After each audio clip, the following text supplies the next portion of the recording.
The source material for this video is presented in context. Included media from other sources may be edited for runtime and redundancy, for edutainment purposes only.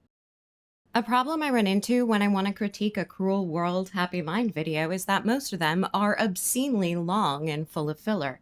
This one's a little shorter, so let's see if this can work out for us. It's my hot body, I'll do what I want. It's showtime. Unlike previous Madison videos I've covered, this one has extended periods where I allow her to speak because it sounds intelligent. And it turns out there's a reason those sections sound intelligent. I'm excited to talk about your book, Girlboss. I'm community. Success isn't just up to the right. What is it about me that made you think I want to be relatable? The girl comes to girl. Gaslight, gatekeep, Girlboss. I don't think Madison actually does this part herself. I think she sends it out to an editor. The girl boss, otherwise known as the boss babe, I don't believe those were ever designated as interchangeable labels. has become a term that has seemingly spiraled out of control. You can find the term girl boss plastered all over billboards, magazines, and t-shirts. You can find a lot of interesting things on t-shirts.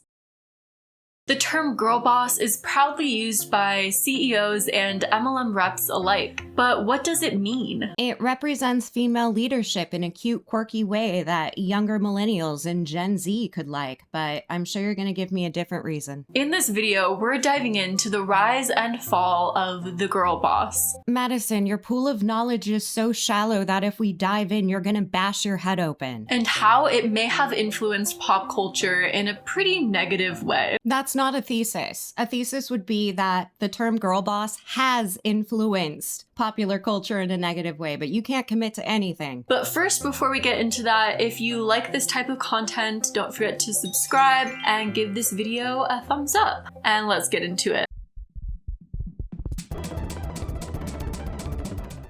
The term girl boss was first brought into the public eye in 2014. The term was used in popular books written by women CEOs, like #Girlboss by Sophia Amoruso. This is the only book that's been given credit for starting the term girl boss as a trend on social media. There are no other books given the same credit. And Lean In by Sheryl Sandberg, COO of Facebook. You've cited this book in more recent videos, so did you actually read it back then? Sheryl Sandberg argued in her book Lean In that more women gaining power in the workplace and becoming executives would help create more equality. That looks more like professionalism than girl boss. You're the one making the association. I don't otherwise see it. And thus, the girl boss was born.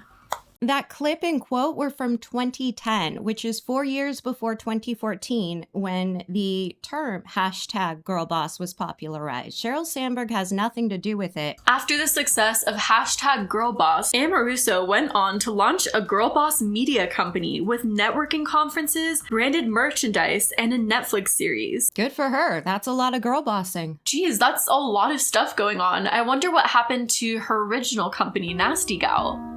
What does her clothing line from 2006 have to do with her current business? Are you suggesting that she betrayed her old business by becoming a girl boss? Oh. Oh. Oh.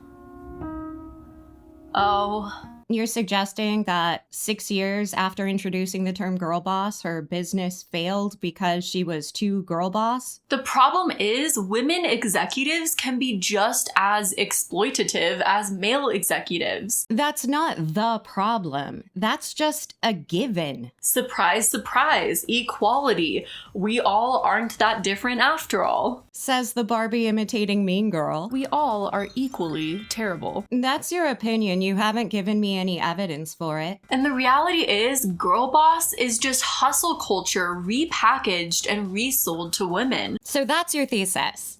The term girl boss and the whole idea of the girl boss is just an extension of hustling culture, work as hard as you can to get as far as you can.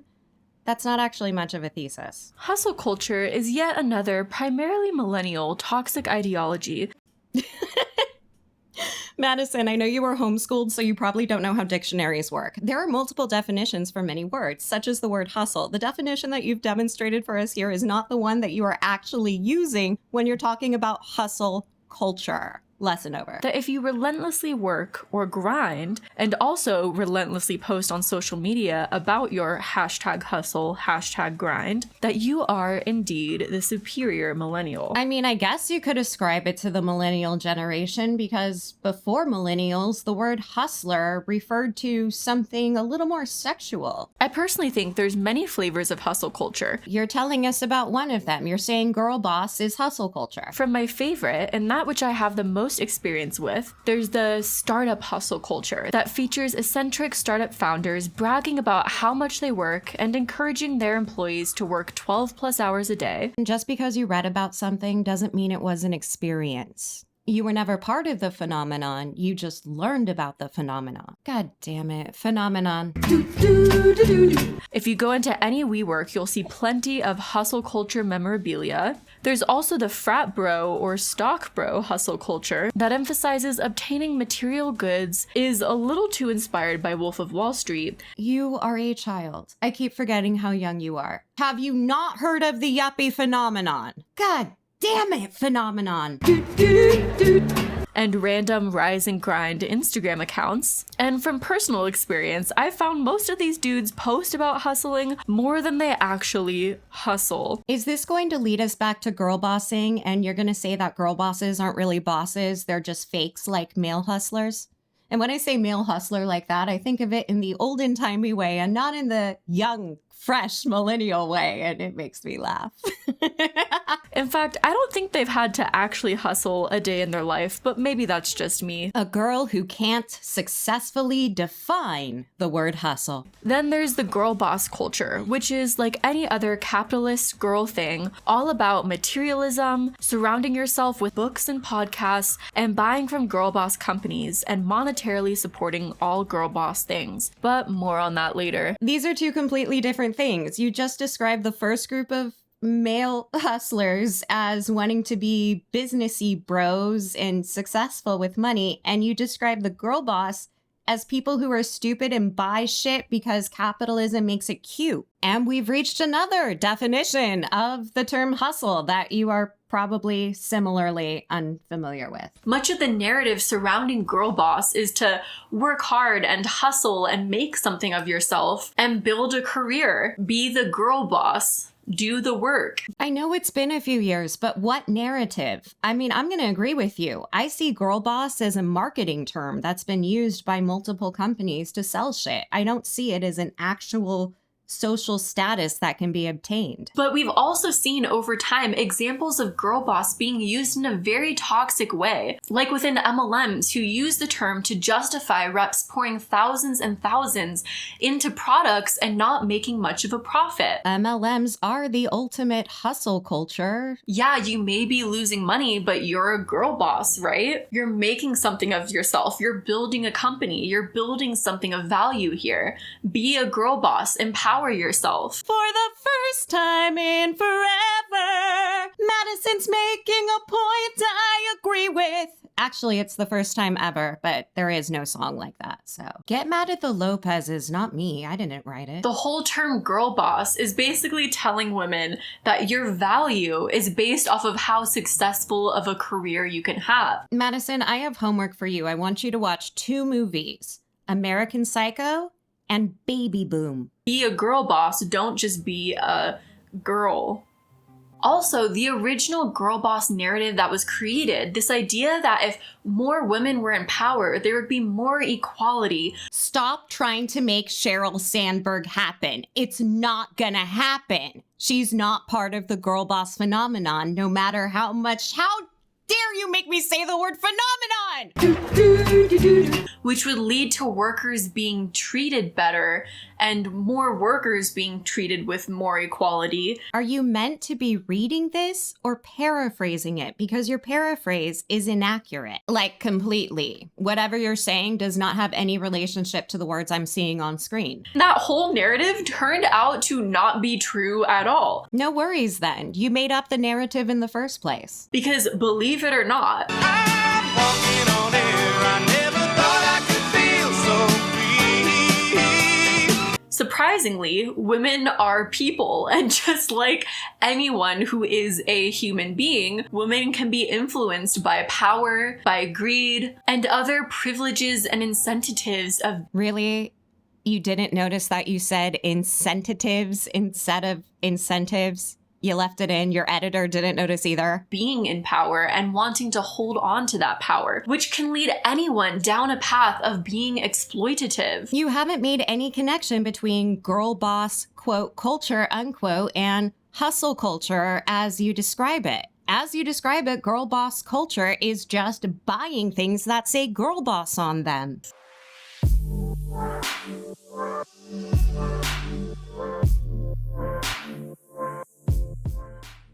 If you don't talk about the women that you used for your montage in the beginning, I will be very upset with you. So, let's talk about the many influential women who have collectively made up the concept of girl boss. Yeah, let's start with the fact that you intentionally have photos of them not looking their best. First on the list, Sophia Amoruso. Amoruso founded Nasty Gal, a women's fashion retailer that went on to be named one of the fastest growing companies by Inc. magazine in 2012. Sure, but Inc. isn't a magazine so much as promotional material for privately founded enterprises. Sophia, in just a few years, you've created Nasty Gal, and it's something of a phenomenon. And while I absolutely agree with show not tell, we're gonna scrub through these a little faster. You guys got 128 million in revenue this year, more or less, and a hugely profitable company. How did this all start? When I started Nasty Gal, I was 22 years old. I started an eBay store. I didn't have an education. I didn't have alumni of any kind. I had no idea I was even starting a business, and then I wound up with the title of CEO, and it exploded. Her statements here make me think that part of being a girl boss is being completely unqualified to be a boss. In 2016, Sophia was named one of the richest self-made women in the world by Forbes. Sophia published a book titled #Girlboss, which really coined the phrase girl boss. You've already told us that. This is completely out of order. And the book was so successful that Netflix ended up adapting the book into a series, which was canceled after one season. Of course it was. It's Netflix. Critics saying it was a call to millennial narcissists, but the rise and success of Sophia Amoruso did not last very long. On January 12th of 2015, Amoruso stepped down as CEO of Nasty Gal due to leadership problems, and in November of 2016, the company filed Chapter 11 bankruptcy, with Amoruso resigning as executive chairwoman. This was going on during the production of the Netflix series. This isn't a sign of failure, it's a sign of moving to a different business. The reason for the bankruptcy is seemingly leadership changes, a toxic work culture, and poor communication. Were you planning to at any point admit that you took most of this verbatim from Wikipedia? Much of Amoruso's fortune left along with the bankruptcy of Nasty Gal. Were all of her personal financial resources tied up with the company? In December of 2017, Amoruso went on to found Girlboss Media, a company aimed at creating #Girlboss content, videos, and podcasts. Sophia also created Girlboss rallies, which were weekend-long instructional events for young entrepreneurs that ranged from $500 to $1,400. No, that headline just said $2,000. This is what happens when you read directly from Wikipedia and there are more current sources with more accurate information, Madison. Girlboss started with a book 5 years ago. Girlboss today is creating a platform for women to do just that, where even if they're not entrepreneurs, they're entrepreneurial, and they can share not just what they do, but who they are in a world where we're not LinkedIn Monday through Friday and Instagram Saturday and Sunday. We're so much more than that. This must feel familiar, Madison. She's using a lot of words to communicate absolutely nothing. Then, in October of 2020, Amoruso also stepped down once again as CEO, this time from Girlboss Media Company. The untrained entrepreneur fails at business. I am so shocked. Citing the pandemic and declining revenue as the reason she stepped away. The many failures of Amoruso. What do you mean many failures? I counted 2 of them. Her first business went into Chapter 11, and she stepped down as CEO from both. So is that 3? 3 failures? 3 failures. 1, 2, 3. Proves A, maybe Sophia wasn't the best CEO. Even though she coined the term girl boss, she may have not been the best boss. Coining a phrase does not indicate ability to do any job. But the many failures of Sophia Amoruso also makes me sad because I was rooting for you. We were all rooting for you. Who's we?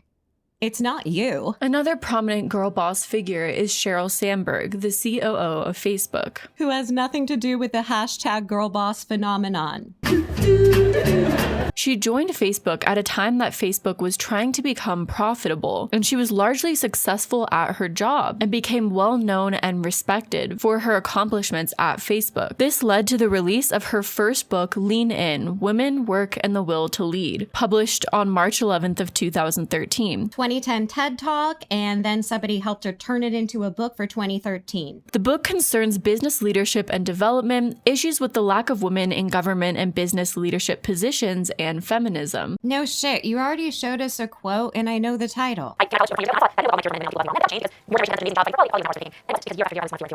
Lean In is intended for professional women to help them achieve their career goals and for men who want to contribute to a more equitable society. The ultimate goal is to encourage women to lean into positions of leadership because she believes that by having more female voices in positions of power, there will be more equitable opportunities created for everyone. She's the polar opposite of Sophia Amoruso. How do we change these numbers at the top? How do we make this difference? I want to start out by saying I talk about this, about keeping women in the workforce, because I really think that's the answer. In the high-income part of our workforce, and the people who end up at the top Fortune 500 CEO jobs or the equivalent in other industries, the problem I'm convinced is that women are dropping out. The fact that women are birth givers has a lot to do with this. Criticisms of the book include claims that Sandberg is too elitist, and another that she is tone deaf to the struggles faced by the average woman in the workplace. Yeah, but that's kind of like somebody leaving a comment on a bean soup recipe saying, "What if I'm allergic to beans?" For example, the book has been criticized for overlooking the struggles of mothers who may not be able to lean in. As you can see, the good news is that not all of it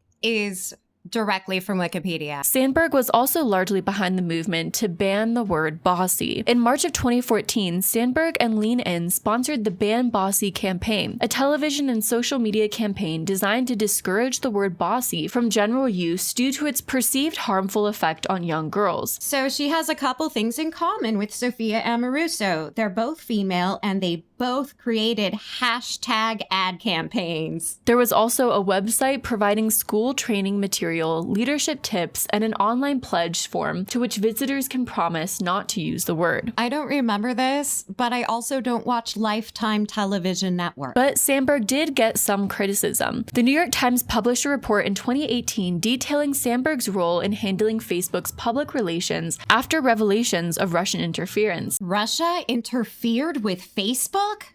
That's what you just said. According to the Wall Street Journal, during a meeting, Mark Zuckerberg blamed Sandberg personally for the outcome of the Cambridge Analytica scandal. And the way that Sheryl Sandberg handled the whole Cambridge Analytica scandal was kind of shying away, not leaning in, or being upfront and forthcoming about what was going on. Are you saying that you're disappointed in her for acting exactly as a male counterpart would? Because that's not very girl boss of you. Next on the girl boss list is Elizabeth Holmes. Elizabeth Holmes was the founder and CEO of Theranos, a now defunct health technology company. Isn't she really just a female version of Elon Musk? Elizabeth and the company claimed to have revolutionized blood testing technology by developing testing methods that could use surprisingly small volumes of blood, like a finger prick. And the entire thing was a con, a complete lie. So I guess she isn't the female Elon because he buys things that work and then he fucks them up. She just never had a thing that worked in the first place. Over the last 11 years, we've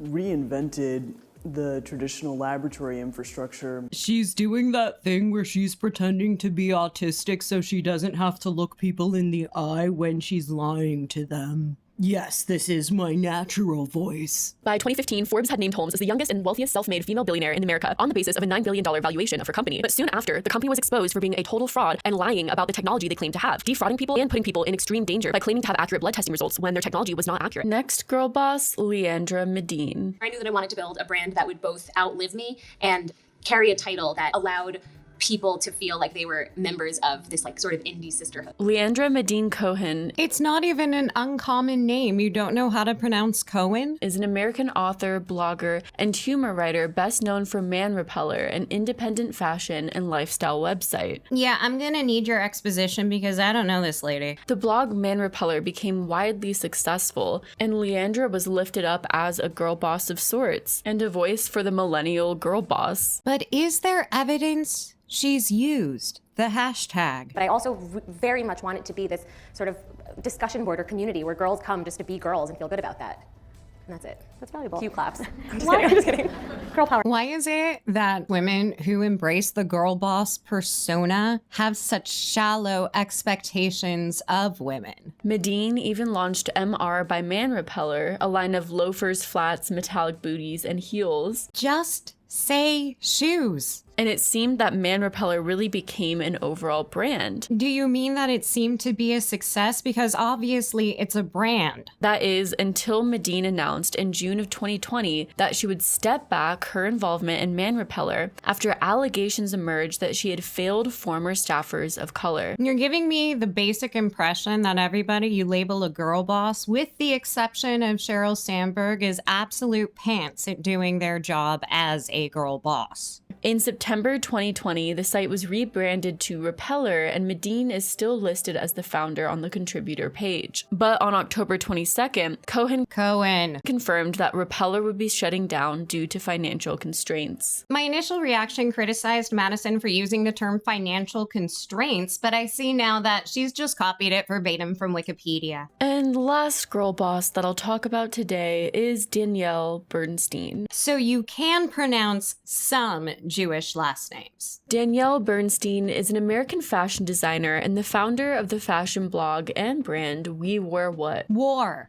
It's the past tense of wear, not wear. War. She has collaborated with numerous fashion brands and has launched her own fashion lines. That tends to be what fashion designers do. In March of 2020, Bernstein also launched a namesake brand exclusively at Macy's called Danielle Bernstein. In May of 2020, Bernstein published an autobiography called This Is Not a Fashion Story, taking chances, breaking rules, and being a boss in the big city. Very gaslight gatekeep girl boss. But do you know what gaslighting and gatekeeping are? The book appeared on the New York Times bestsellers list and was featured on the business list. However, the New York Times has since placed a dagger symbol alongside the book, indicating its listing includes suspicious bulk purchases. But then Danielle Bernstein was exposed for copying other designers' designs. Wrong conjunction. That's not a but, that's an and. In 2018, Bernstein received attention for copying the designs of various jewelry brands when she launched a series of products with Nordstrom. Bernstein subsequently apologized in a tear-filled Instagram post and withdrew the copied pieces from the collection. Sure, but what makes her a girl boss?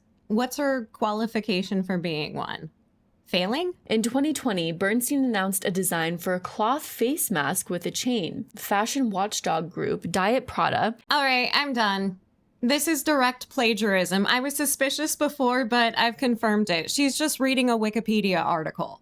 Again. And overall, she's kind of been exposed as a shady person in the fashion industry who paraded and uplifted herself as a girl boss when in reality, she was copying so many other people and their designs and basically putting smaller companies down and smaller sellers and businesses. And you can tell where Madison put in her own words because they stopped making sense. The blaming the team part of Danielle Bernstein also reminds me a lot of Rachel Hollis, another supposed girl boss and motivational speaker. This is filler. That looks like one of your thumbnails. Hold on. Her last video was a video all about Rachel Hollis. So you know what? This is just a repeat. I'm skipping it. So many of these prominent women who had branded themselves as girl bosses, making major changes in major industries. Elizabeth Holmes was a con artist, sure. But again, why is Sheryl Sandberg on this list? She's not failing at anything.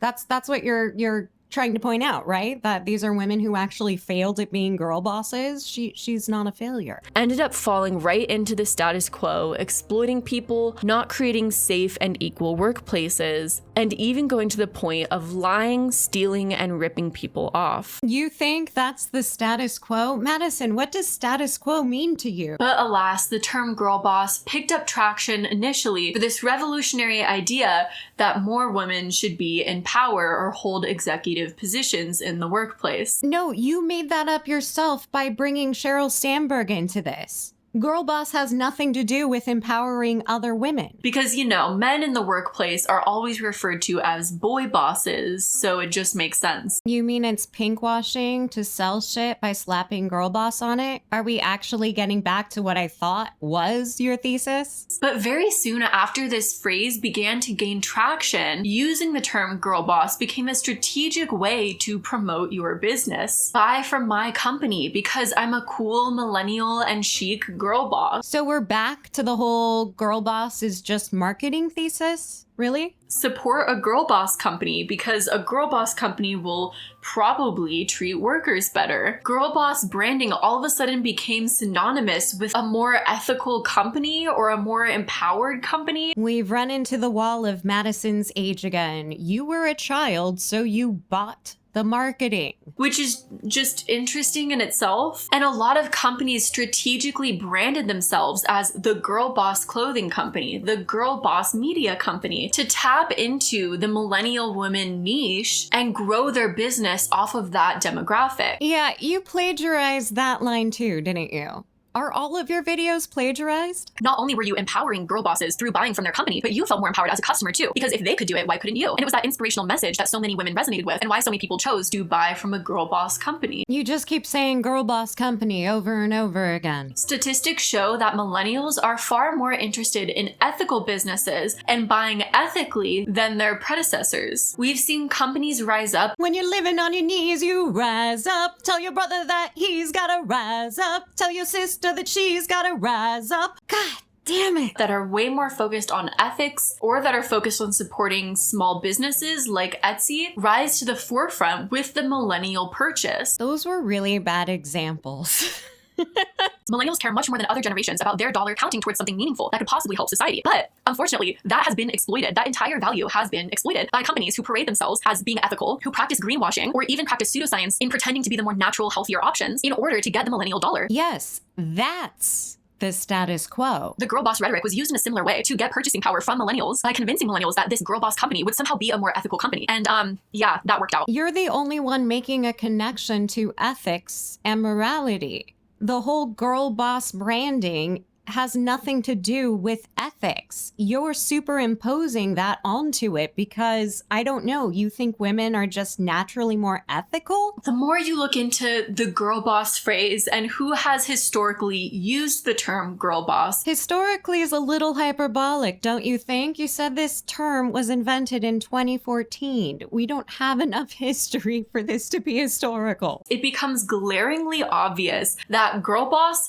was never a very inclusive phrase. It's kind of the opposite of an inclusive phrase, isn't it? Girl boss immediately excludes nearly 50% of the population. And seemed to be reserved solely for cis white women. Because all of your examples were white women? Because you couldn't or didn't care to find examples of women of color being girl bosses, you're just assuming it's a Caucasian thing. All of the girl bosses are white women marketing the girl boss concept to more white women. There is no evidence of this in your video. For example, 2 former employees of Refinery 29 told CNN Business's Carrie Flynn that girl boss Barbrich of Refinery 29 would reject photos of black or plus-sized models, deeming them off-brand. But she's not one of your exemplary girl bosses from earlier in the video. You're throwing new girl bosses in here now to make things more complicated for me when I'm still tracking 2 different theses? And this is something Barbrich basically admitted to CNN, telling CNN that the brand's shortcomings came at the detriment of black women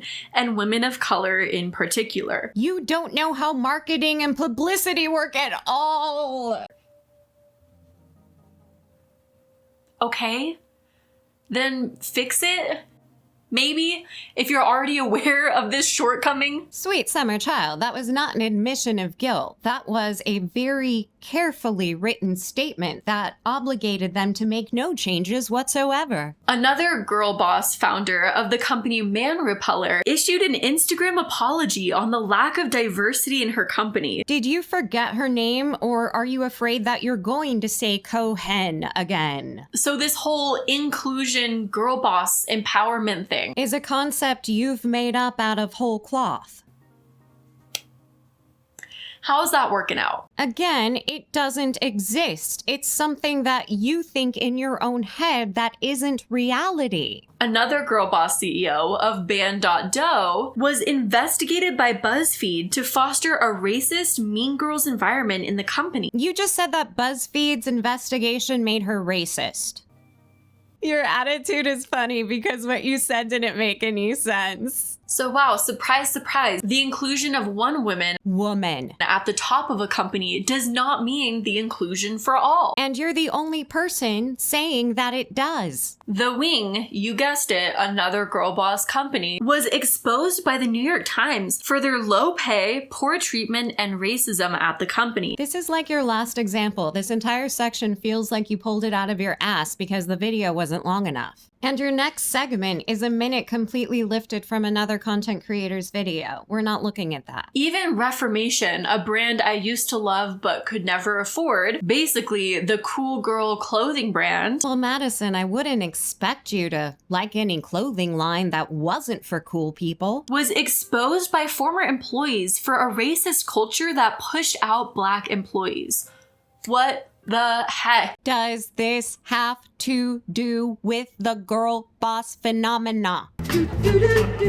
This might be worse than the Hamilton. It blows my mind that these CEOs who are basically like, we're girl bosses, we're helping to get more women in power. Again, that's the thing you made up. There is no association between the concept of a girl boss and inclusion. Can basically push aside everyone else who doesn't fit their very specific mold of what a girl boss is and be like, we're gonna empower you guys, but not you though. But it's not about all women, it's about individual women. This is Sisters are doing it for themselves, standing on their own 2 feet, ringing on their own bell.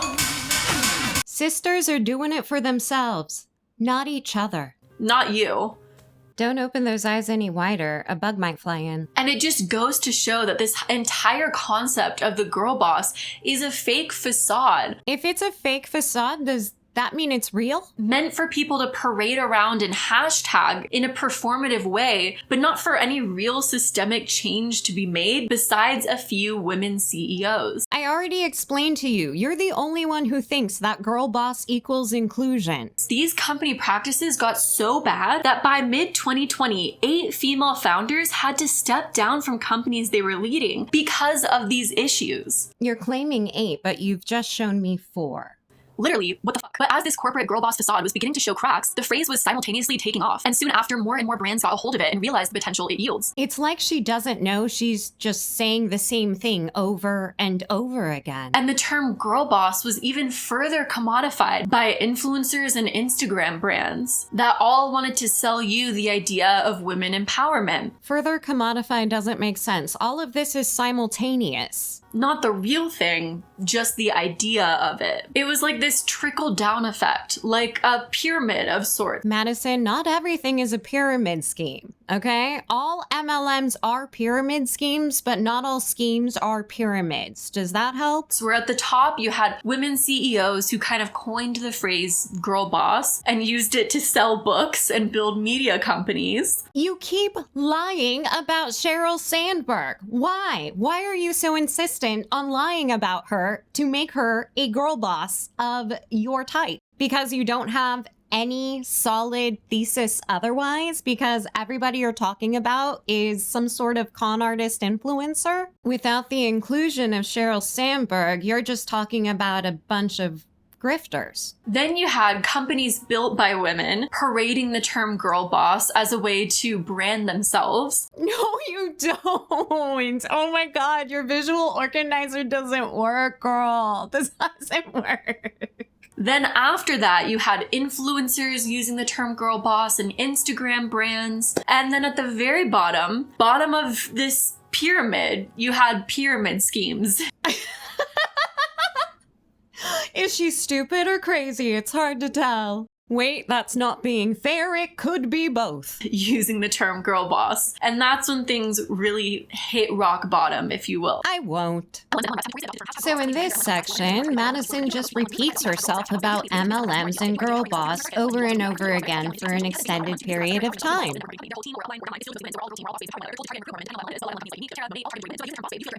Without plagiarism and repetition, where would Madison be? But additionally, this rock bottom began a new wave of what I would probably call girl boss cringe. You're making things up again, Madison. Which even the phrase cringe itself, I feel like is silly to use, because who am I to say what's cringy and what's not cringy? If you're doing something in your life that's making you happy, go for it, post about it, all that. Ooh, am I cringe?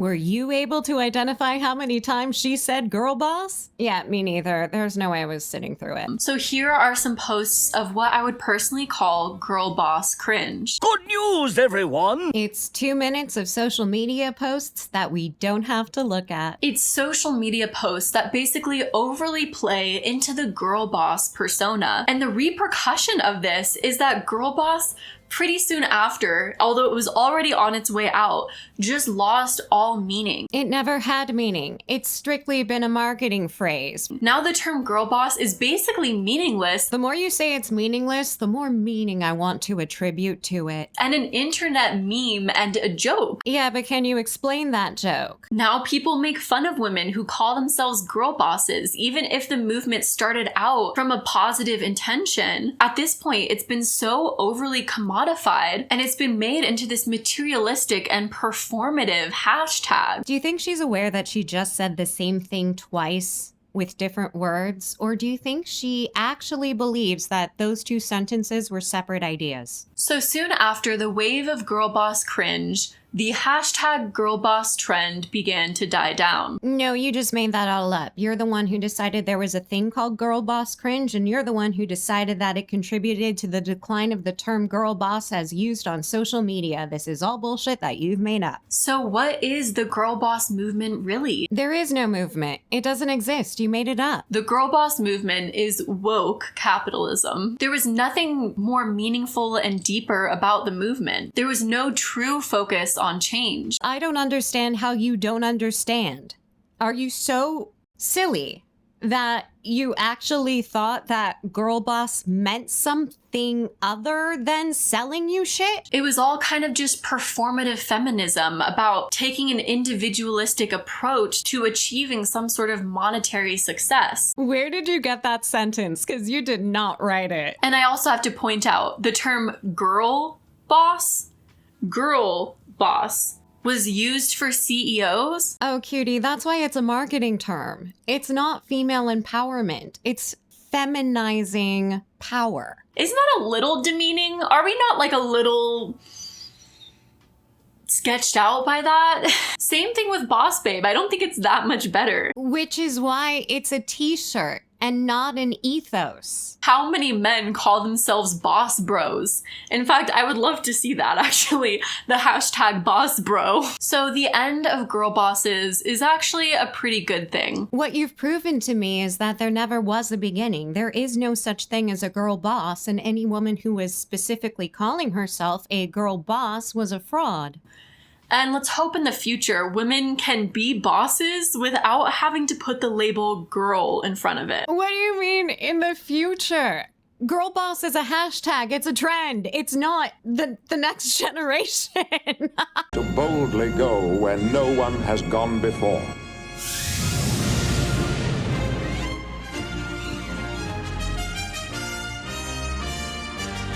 And that's all I have to say on the evolution of the girl boss and the rise and fall of the boss babe trend. It's actually more than all you had to say because you repeated yourself so many times. It was like triple the length it otherwise would be. And if you made it this far in the video, comment gaslight, gatekeep, girl boss. To confuse a lot of people who haven't made it this far. You just want someone to explain the joke to you. And I will catch you in the next video. Bye. I'll say this. Her future videos have much better settings. I find it absolutely impossible to take anyone seriously when they're lecturing me from their bed. So, how surprised weren't you to find out that Madison does copy texts verbatim, which is plagiarism? The good news for me is I have definitive proof that her videos are full of filler from old videos and other content creators, so her runtimes aren't as intimidating as they used to be.